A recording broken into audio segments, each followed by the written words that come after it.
আসসালামু আলাইকুম। মীর তৌফিক হোসেন আমন্ত্রণ জানাচ্ছি এনটিভির সকালের খবরে। AKS TMT বা শিরোনাম শুনছিলেন, এবার পুরো খবর। প্রধান বিচারপতি ABM খায়রুল হকের বাসভবনের ভেতরে বৃহস্পতিবার রাতে দুটি ককটেল বিস্ফোরণের ঘটনা ঘটেছে। এ সময় প্রধান বিচারপতি বাসায় ছিলেন, তবে তিনি অক্ষত আছেন। কে বা কারা কী কারণে এ কাজটি করেছে তা জানা যায়নি। ঘটনার পরপরই স্বরাষ্ট্রমন্ত্রী সাহারা খাতুন প্রধান বিচারপতির বাসায় যান। পরে সাংবাদিকদের তিনি বলেন, ঘটনাটি বেশ গুরুত্বের সাথে নিয়েছে সরকার। SM আতিকের report. বৃহস্পতিবার রাত 8:30টার দিকে প্রধান বিচারপতি ABM খায়রুল হকের হেয়ার রোডের বাসার 1 নম্বর গেট থেকে প্রায় 150 ফুট উত্তরে কে বা কারা সীমানা প্রাচীরের উপর দিয়ে ভেতরে দুটি ককটেল ছুড়ে মারে। বিস্ফোরণের শব্দ পেয়ে সাথে সাথে বাসার নিরাপত্তার দায়িত্বে থাকা পুলিশ সদস্যরা ছুটে যান সেখানে। আনুমানিক 8:30টার দিকে পরপর দুটো কোটা শব্দ করে আমরা দর যাই, সেখানে দুটো পাই। খবর পেয়ে স্বরাষ্ট্রমন্ত্রী অ্যাডভোকেট সাহারা খাতুন, আইন প্রতিমন্ত্রী অ্যাডভোকেট কামরুল ইসলাম সহ আইন শৃঙ্খলা রক্ষাকারী বাহিনীর ঊর্ধ্বতন কর্মকর্তারা প্রধান বিচারপতির বাসায় ছুটে যান। তারা প্রধান বিচারপতির খোঁজ খবর নেন। পরে সাংবাদিকদের স্বরাষ্ট্রমন্ত্রী বলেন, ঘটনাটিকে ছোট করে দেখার কোনো সুযোগ নেই। আমরা কখনো শত্রুকে ছোট করে দেখতে চাই না। শত্রু যেই হোক তাদেরকে আমরা প্রতিহত করবই। তাদেরকে আমরা যেভাবে হোক তাদেরকে আমরা খুঁজে বের করবো, ইনশাল্লাহ খুঁজে বের করে আইনের কাছে আমরা সোপর্দ করবো। এটা ঘটাতে চাচ্ছে তারাই, যারা দেশকে অস্থিতিশীল একটা পরিস্থিতি ঘটাতে চাচ্ছে। এই ঘটনার পর প্রধান বিচারপতি ABM খায়রুল হকের বাসভবনের নিরাপত্তা ব্যবস্থা আরও জোরদার করা হয়েছে। SM Atik, NTV news, Dhaka.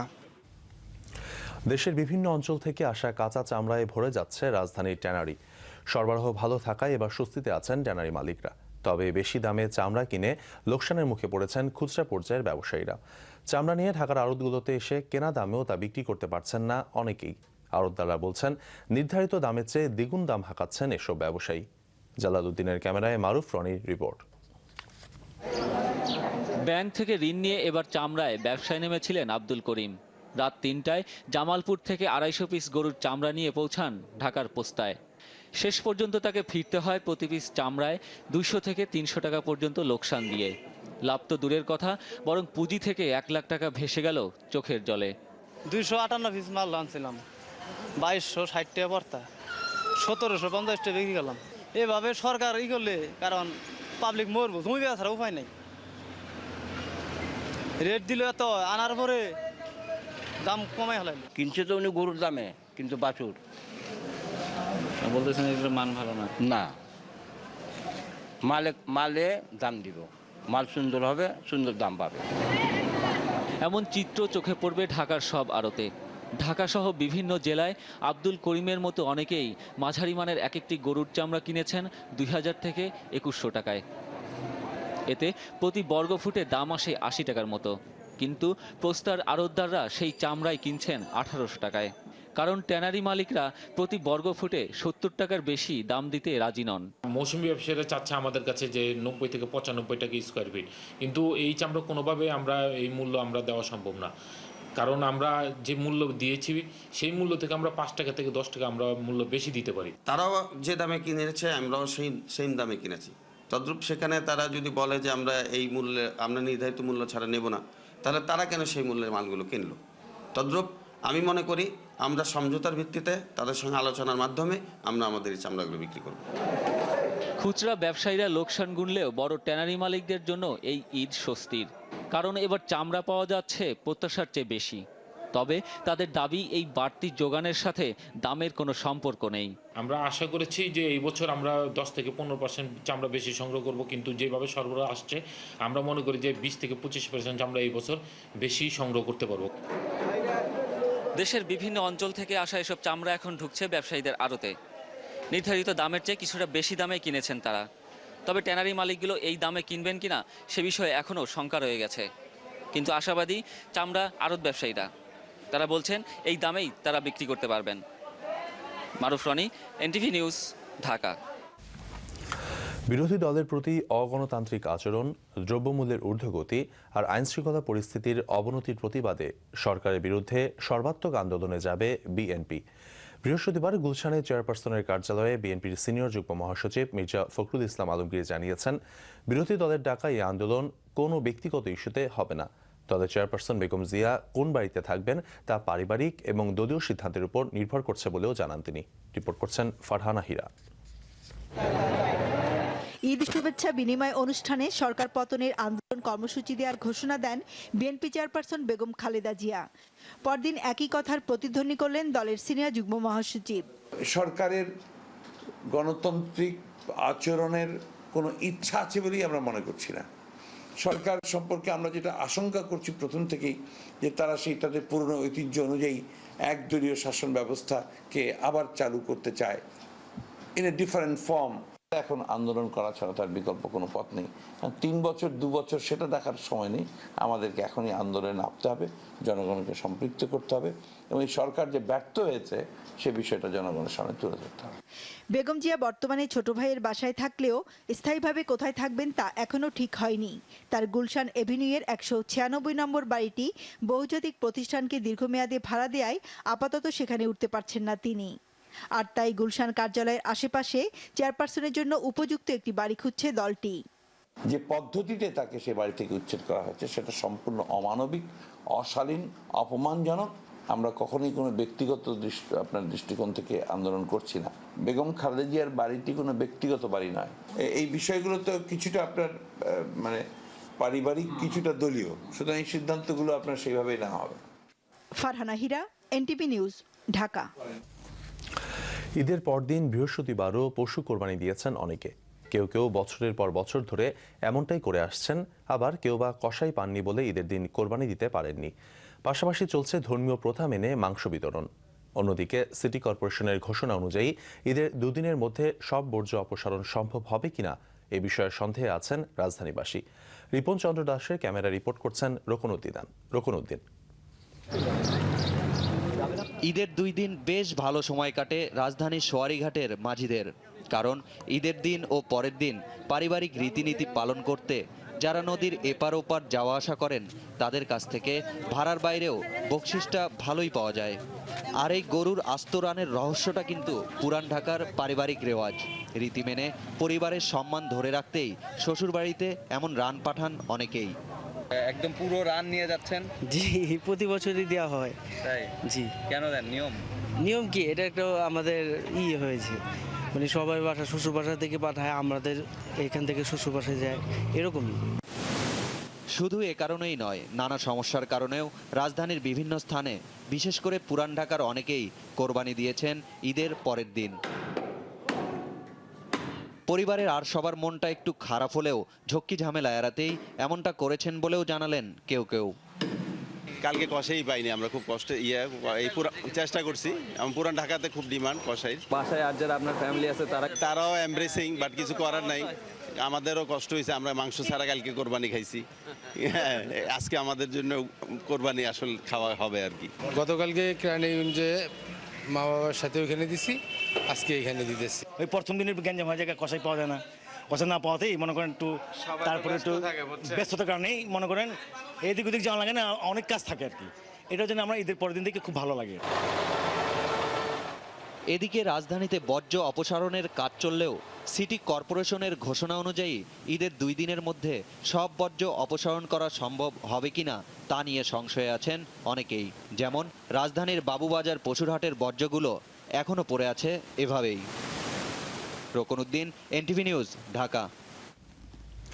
আপনজনের সাথে ঈদ করতে শহর ছেড়েছেন অনেকেই, আবার কেউ রাজধানীতে এসেছেন ঈদ করতে। একদিকে যেমন ফাঁকা শহর উপভোগ করছেন অনেকে, আবার অনেকেরই অপছন্দ ঢাকার এই ফাঁকা রূপ। অচেনা এই ঢাকাকে উপভোগ করছেন কম বেশি সবাই। তাদের চাওয়া অন্যান্য সময়ও যেন যান চলাচলটা যেন নিয়ন্ত্রিত থাকে। আরও জানাচ্ছেন তামান্না মজুমদার। বন্দর নগরী চট্টগ্রাম থেকে রণবীর আর তার সহপাঠীরা এসেছে বাসার সকলের সাথে একসাথে উৎসবের আনন্দ ভাগাভাগি করে নিতে। সবাই যখন নারীর টানে রাজধানী ছেড়ে চলে যেতে থাকেন, তখন সেই নারীর টানেই এদের ঘরে ফেরা। আমাদের কাছে একটু আনকমন লাগতেছে আর কি, ঢাকাটা এখন খালি হয়ে গেছে।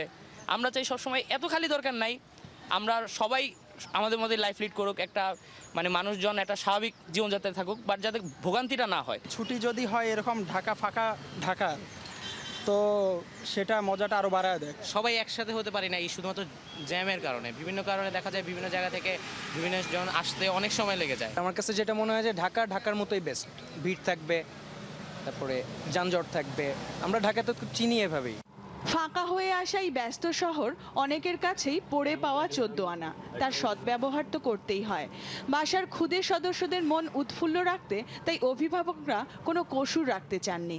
ঘুরতে অনেক মজা লাগছে, কিন্তু খেলতে মজা লাগছে, দৌড়তে মজা লাগছে, অনেক মজার জায়গাটা। অনেক আনন্দ করেছি, আমরা খেলেছি, আমরা মাঝতে গেছি। রাস্তাঘাটে জ্যাম নাই, ট্রাফিক জ্যাম নাই, আপনার গাড়ি ঘোড়া কম, ভালো। আমি আমার বাচ্চাদের নিয়ে ঘুরতে বেরিয়েছি আর কি, আজকে ভালো লাগছে। এক সপ্তাহ আগে বিয়ে হয়েছে এই দম্পতির। বিয়ের পর এই প্রথম ঈদ তাদের একসাথে উদযাপন।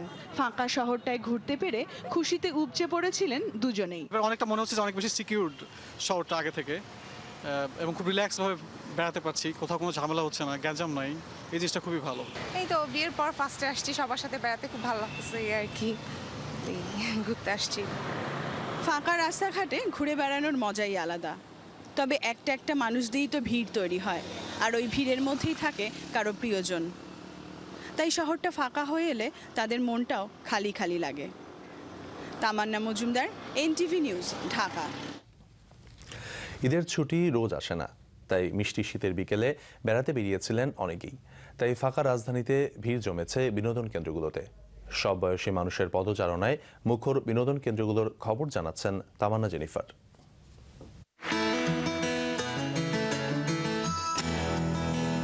ঈদ মানে আনন্দের ঝুলিতে জমা হওয়া একটি বিশেষ দিন। এই ছুটিতে মিষ্টি শীতের দুপুর গড়িয়ে বিকেলটাও বলে যাচ্ছি যাই। আর যায় কোথায়? ঝুপ করে নামা সন্ধ্যাটা আসার আগেই নতুন জামা জুতোয় দল বেঁধে বেড়াতে বেরিয়ে পড়া।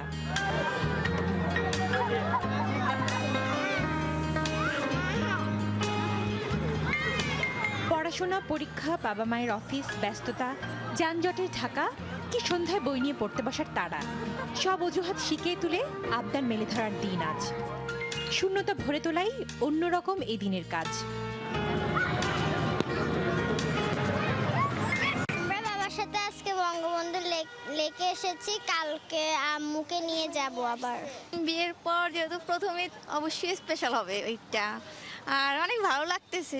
মেনলি রিক্রিয়েশনের জন্য একটু আসা, বাচ্চার জন্য, আমার জন্য, অ্যাজ ওয়েল এজ সবার জন্য একটা আনন্দ ফুর্তি করতে আসা। ঘুরতে আইছি অনেক বন্ধু বান্ধব লইয়া, অনেক ভালো লাগছে আমার এই জায়গাটা আইছি। ঈদের ছুটিতে এখানে সবাইকে নিয়ে খেলতে আসছি, আমার অনেক মজা লাগছে এখানে এসে। পার্ক, লেকের ধার, সংসদ ভবন, সব জায়গার চিত্র ছোট্ট শিশুদের মুগ্ধ ছোটাছুটি। মজা করে ঘুরে ফিরে চকলেট, বাদাম, আইসক্রিম আর ম্যাঙ্গো বারের স্বাদ মুখে মেখে ছোট্ট খেলনায় হাত বোঝাই করে গন্তব্য বাড়ির পথে। তামান্না জেনিফার, NTV নিউজ, ঢাকা। আপনারা দেখছেন NTVর সকালের খবর। এবার পূর্বাচল রিসেন্ট টাউন বিরতি, ফিরে এসে থাকছে শিল্প ব্যাংকের সাবেক কর্মকর্তা। রাজধানীর বাসাবোতে শিল্প ব্যাংকের সাবেক জেনারেল ম্যানেজার খাজা মাহফুজুল খান হত্যাকাণ্ডে জড়িত থাকার অভিযোগে 4 জনকে গ্রেফতার করেছে র্যাব ও পুলিশ। বৃহস্পতিবার রাতে নগরীর বিভিন্ন স্থানে অভিযান চালিয়ে একটি পিস্তল ও 2 রাউন্ড গুলিসহ তাদের গ্রেফতার করা হয়। আটককৃতরা হলেন রনি, তার মা রুমিয়া বেগম ওরফে মাফিয়া চুন্নি, বাবু ও ফরিদ। রুমিয়া বেগমের নামে 10টিরও বেশি মামলা রয়েছে বলে জানিয়েছে সবুজবাগ থানা পুলিশ। আটককৃতদের বিরুদ্ধে হত্যা, মাদক ও অস্ত্র আইনে 3টি মামলা হয়েছে। ঈদের রাতে বাসাবোর নিজ বাসার সামনে নেশা করার প্রতিবাদ করায় সন্ত্রাসীরা পিটিয়ে হত্যা করে শিল্প ব্যাংকের সাবেক এই কর্মকর্তাকে। এখন মোট 4 জন আসামি অ্যারেস্ট হইল। তার ভিতরে প্রধান যে আসামি মাফিয়া চুন্নি, বাদীর লিখিত অভিযোগেই বা সে নিজেই ওখানে ছিল তার বাবার ঘটনাস্থলে, সেই ছিল, সেই চিহ্নিত করছে তাদের। দেশের বিভিন্ন স্থানে সড়ক দুর্ঘটনায় মারা গেছে 13 জন, আহত হয়েছে অর্ধশতাধিক। বৃহস্পতিবার সকালে পাবনার ভাঙ্গুড়া থেকে ঈশ্বরদীগামী একটি যাত্রীবাহী বাস আটঘরিয়ার বাউইখোলা নামক স্থানে নিয়ন্ত্রণ হারিয়ে খাদে পড়ে যায়। এতে ঘটনাস্থলে মারা যায় 3 জন, আহত হয় 42 জন। আহতদের পাবনা জেনারেল হাসপাতালে নেওয়ার পর মারা যায় আরও 2 জন। এদিকে ঢাকা থেকে শেরপুরগামী একটি বাস ভায়াডাঙ্গার মথুরাদি নামক স্থানে ব্রিজে ওঠার সময় নিয়ন্ত্রণ হারিয়ে খাদে পড়ে যায়। এতে ঘটনাস্থলে মারা যায় 2 জন, আহত হয় আরও 12 জন। কিশোরগঞ্জের কটিয়াদীতে যাত্রীবাহী বাস ও পিকআপ ভ্যানের সংঘর্ষে মারা গেছে 2 জন, আহত হয়েছে অন্তত 15 জন। এছাড়া ভোলা, পিরোজপুর ও নেত্রকোনায় সড়ক দুর্ঘটনায় মারা গেছে আরও 4 জন।